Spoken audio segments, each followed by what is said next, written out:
Video के माध्यम से हम लोग बेसिक इंग्लिश पढ़ेंगे। देखिए यह पहला लेक्चर है, लेक्चर फर्स्ट है। अगर बेसिक कंसेप्ट क्लियर करना हो तो इस वीडियो को शुरू से अंत तक देखिएगा। अगर ये वीडियो पसंद आ जाएगा तो इस चैनल को सब्सक्राइब कर दीजिएगा और चाहते हैं अपना बेसिक इंग्लिश सही करना तो बेल आइकन को प्रेस कर दीजिएगा। तो आइए देखते हैं सबसे पहले कि देखिए दोस्तों, हम लोग जानते हैं कि इंग्लिश में टोटल जो लेटर होते हैं वो कितने होते हैं, 26 होते हैं। लेटर जो होते हैं इंग्लिश में कितने होते हैं, 26, यानी ए से लेकर जेड तक 26 लेटर होते हैं। तो 26 में हम जानते हैं कि एक वावेल होता है और दूसरा क्या होता है दोस्तों, कॉन्सोनेंट होता है।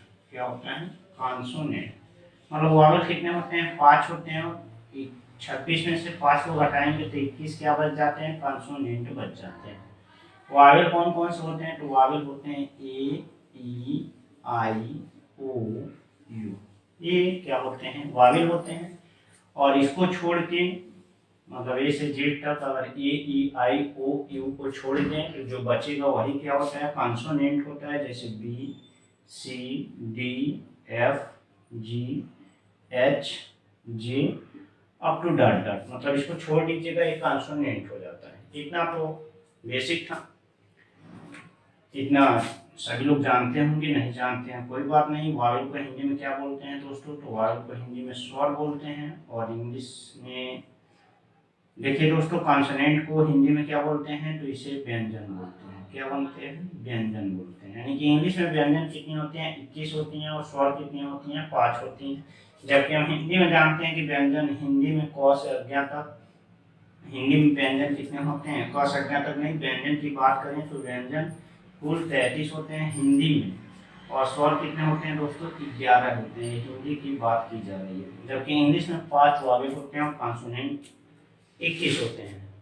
ठीक, इसमें देखिए दोस्तों लेटर कितने होते हैं, इंग्लिश में 26 होते हैं। जबकि हिंदी में वर्ड बोलते हैं यानी अक्षर, और अक्षर हिंदी में कितने होते हैं, तो हिंदी में 52 होते हैं। तो देखिए दोस्तों, ये तो हम जान गए कि वावेल और कॉन्सोनेंट कितने होते हैं। ठीक, वावेल 5 होते हैं इंग्लिश में और कॉन्सोनेंट 21 होते हैं। दोनों मिलाकर हम जानते हैं कि ए से लेकर जेड तक कितने होते हैं, 26 होते हैं।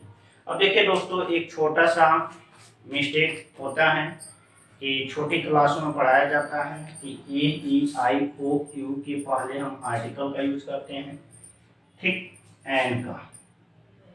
तो आइए सबसे पहले हम समझते हैं कि आर्टिकल कितने टाइप के होते हैं। आर्टिकल कितने टाइप के होते हैं, तो देखिए दोस्तों, आर्टिकल 2 टाइप्स के होते हैं।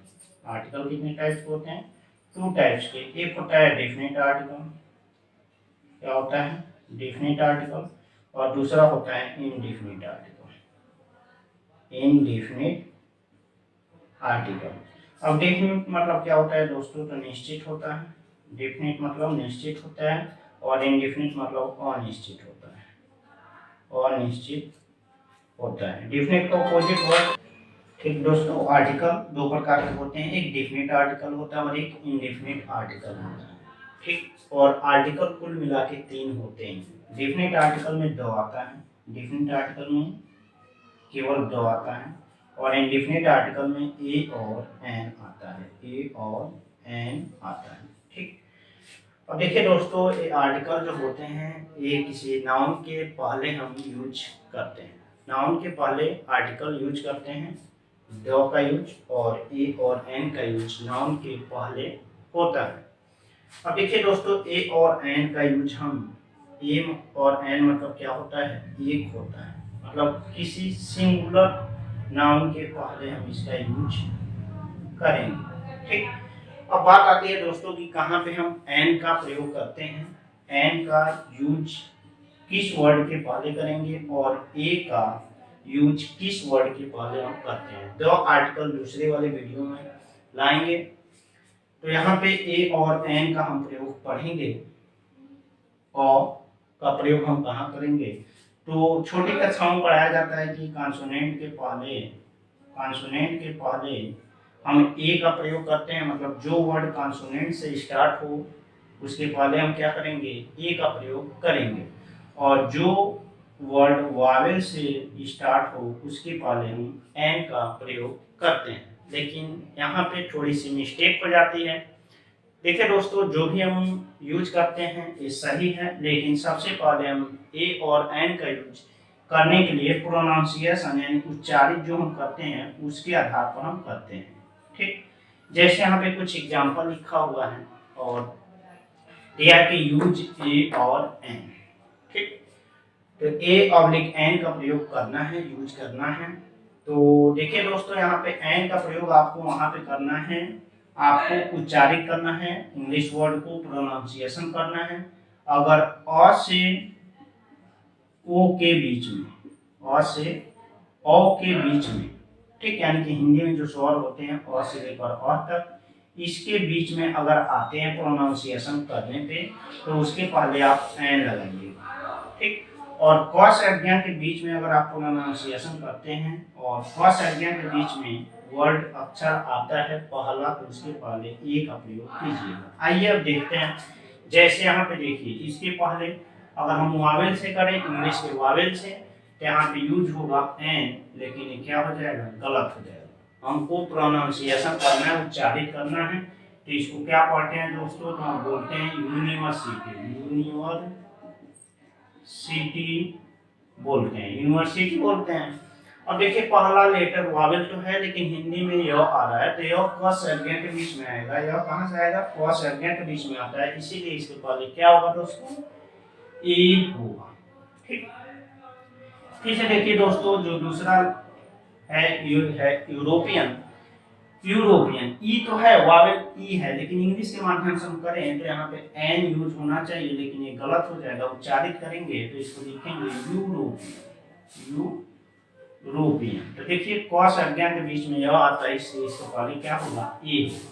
ठीक, अब फिर से देखिए ओ क्या है, वावेल है, लेकिन इसे प्रोनाउंसिएशन अगर करते हैं तो वन आता है और वो क संज्ञा के बीच में आता है, इसलिए इसके पहले क्या होगा, ए होगा।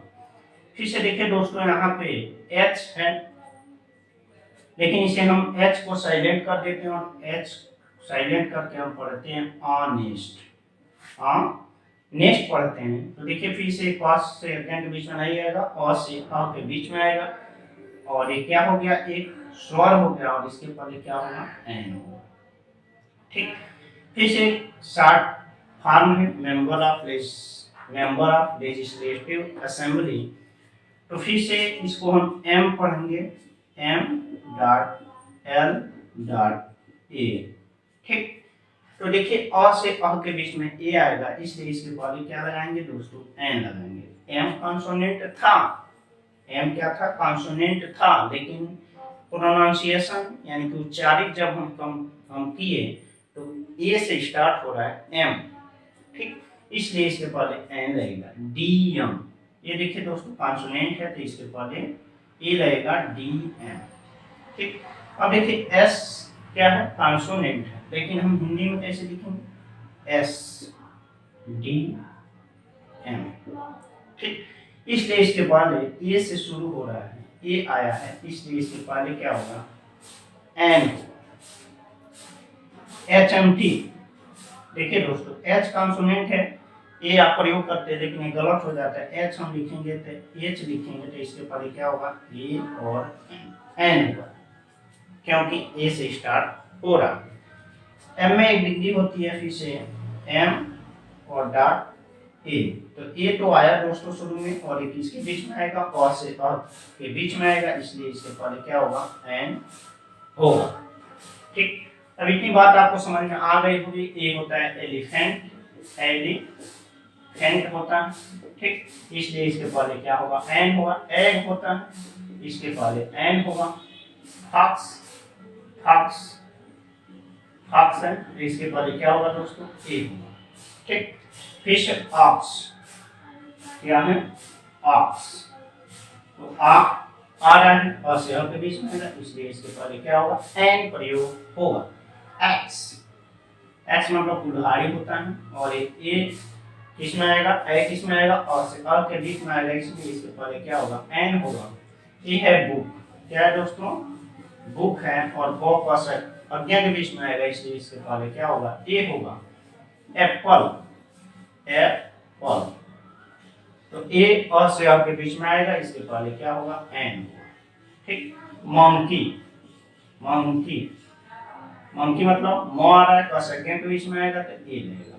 हार्स, क्या है दोस्तों, हार्स है, आ रहा है और सेकेंड के बीच में ए लगेगा। यानी कि आप ए और एन का प्रयोग आप आसानी से कर सकते हैं। और यह आर्टिकल से किसी भी एग्जाम में एक प्रश्न जरूर पूछा जाता है, चाहे वो कोई भी हो, एसएससी हो, बैंक हो, तो इससे एक प्रश्न जरूर आता है। अगर आपको वीडियो पसंद आ जाए तो इस चैनल को सब्सक्राइब कर दीजिए और बेल आइकन को प्रेस कर दीजिए, आने वाली हर इस टाइप की वीडियो आपको तुरंत प्राप्त हो। धन्यवाद दोस्तों।